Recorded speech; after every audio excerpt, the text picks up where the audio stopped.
26 जनवरी को होने वाली परेड में एक बार फिर भारतीय सेना अपना दमखम दिखाने को पूरी तरह से तैयार है। लेकिन इस साल के रिपब्लिक डे फ्लाई पास्ट में बहुत कुछ अलग और खास होने वाला है, जो पिछले सालों से होती आई रिपब्लिक डे फ्लाई पास्ट से अलग और काफी भव्य भी होगा।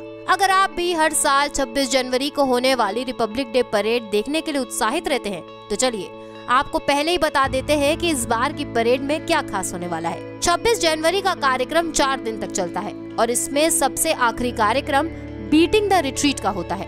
भारतीय वायुसेना, सेना और नौसेना के विमानों समेत 75 लड़ाकू विमानों के साथ गणतंत्र दिवस परेड के दौरान इस बार राजपथ पर अब तक का सबसे भव्य फ्लाई पास्ट होगा। ये सब आजादी का अमृत महोत्सव के तहत है। 5 राफेल विनाश की आकृति में राजपथ के ऊपर से उड़ान भरेंगे। आजादी का अमृत महोत्सव मनाने के लिए 17 जैगुआर लड़ाकू विमान 75 के आकार में उड़ान भरेंगे। इस साल गणतंत्र दिवस की परेड में एक खास गैलरी भी आकर्षण का केंद्र रहेगी। दरअसल राष्ट्रीय आधुनिक कला संग्रहालय द्वारा संस्कृति मंत्रालय और रक्षा मंत्रालय के सहयोग से भुवनेश्वर और चंडीगढ़ में कला कुंभ का आयोजन किया गया था, जिसमें देश के विभिन्न कलाकारों ने हिस्सा लिया था। देश की आजादी की लड़ाई में हिस्सा लेने वाले गुमनाम नायकों के चित्र तैयार किए गए हैं, जिसमें उनकी वीरता और संघर्ष की कहानियों को प्रदर्शित किया गया है। इन चित्रों को गणतंत्र दिवस के मौके पर राजपथ पर प्रदर्शित किया जाएगा।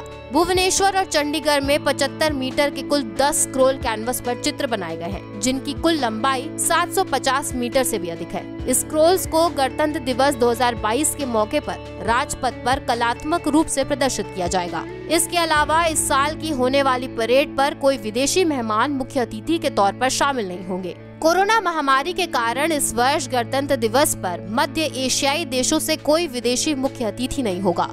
सरकार ने 5 मध्य एशियाई देशों के राष्ट्राध्यक्षों को निर्माण भेजा था, लेकिन अब योजनाओं को रद्द कर दिया गया है। बता दें कि पिछले साल भी कोरोना की वजह से कोई विदेशी मेहमान शरीक नहीं हुआ था।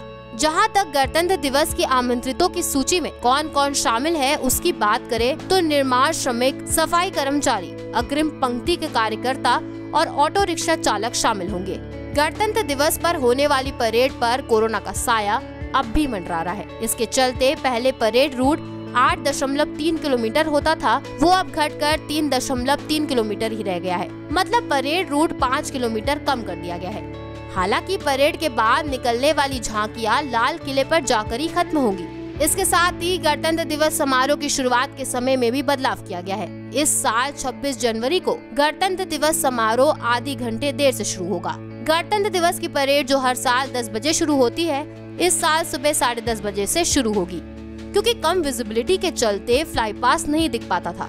इसके चलते ये बदलाव किया गया है। इस बार इन्विटेशन के साथ लोगों को औषधीय पौधों के बीज भी दिए जा रहे हैं। इन्विटेशन के साथ औषधीय पौधे जैसे अश्वगंधा, एलोवेरा के बीज दिए जाएंगे, जिन्हें आप अपने घर पर लगा सकते हैं। तो कैसा लगा आपको हमारा वीडियो, हमें कमेंट सेक्शन में जरूर बताइए। बाकी देश और दुनिया से जुड़ी तमाम बड़ी खबरों के लिए सब्सक्राइब करिए हमारा चैनल TV9 भारतवर्ष डिजिटल।